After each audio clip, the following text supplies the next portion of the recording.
looking a bit zoomed out, what is the next stage? Because at the end of the day, all bull markets come to an end. So where do you think we are right now and how far we have to go?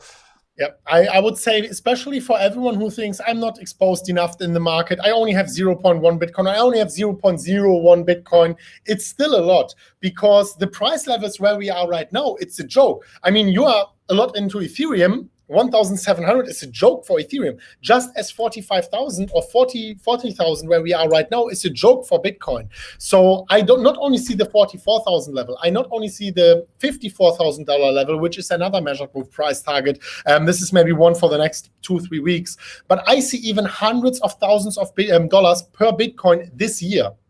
Because, I mean, we have, for Ethereum, we have all the DeFi incentives. We have Ethereum 2.0. We have locking up. We have a contraction of the circulating supply. The same thing actually happens for Bitcoin. We have Grayscale buying more Bitcoin than they are being mined. We have millionaires, 45 million millionaires in the world. We have more than 3,000 billionaires in the world. We have more than $7,000 billion institutions.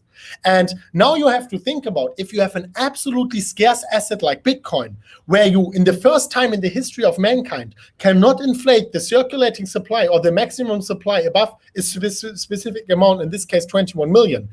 And then you have people like Michael Saylor announcing that he's going into Bitcoin, the richest entrepreneur in the world announcing that he is supporting Bitcoin. I'm very sure he bought. Then, of course, you have the incentive structure that all the millionaires, billionaires, and billion-dollar institutions are incentivized to jump on the train because no one wants to be the last one. And usually, when the demand for watches increases, or for paintings, well, or for whatever it might be, for gold, well, people invest more into gold mining. What happens when they invest more into gold mining, into research and development to make it more efficient, or just into equipment to mine more gold? Well, you are actually mining more gold in the ocean. What happens when people are investing more into mining equipment for Bitcoin? The network gets more secure, right? We don't inflate more. So the only mechanism in a system like Bitcoin where you have a capped maximum supply is usually the supply, and the price regulates it. But in this case, the supply is fixed, the demand increases.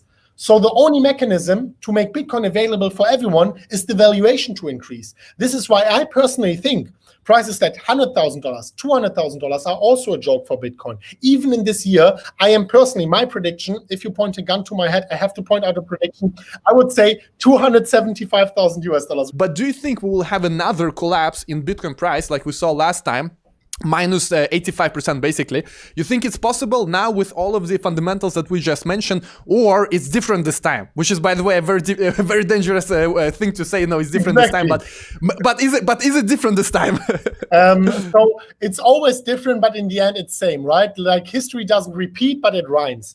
And I think bear market is 100% certain. The only question is how much lower will we go. With the market cap maturing, the volatility decreases, so we have diminishing returns to scale in both directions. So bear market is certain. The question is how much. So maybe this time it is different in that way, that we only go down 60% or only go down 70%.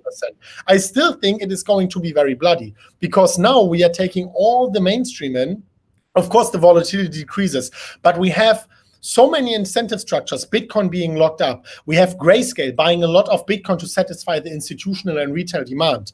But when this circulating supply is contracted and Bitcoin are locked up, Ethereum are locked up, they are not eventually locked up forever. So if there is a cascade of events which triggers fearful emotions and fearful behavior by the market participants, then I see the same thing which brought the Bitcoin price up, also, of course, unfolding to the downside. This time we have more fundamentals backing Bitcoin, Ethereum up. So, of course, there will be a lot of buying pressure pressing against it.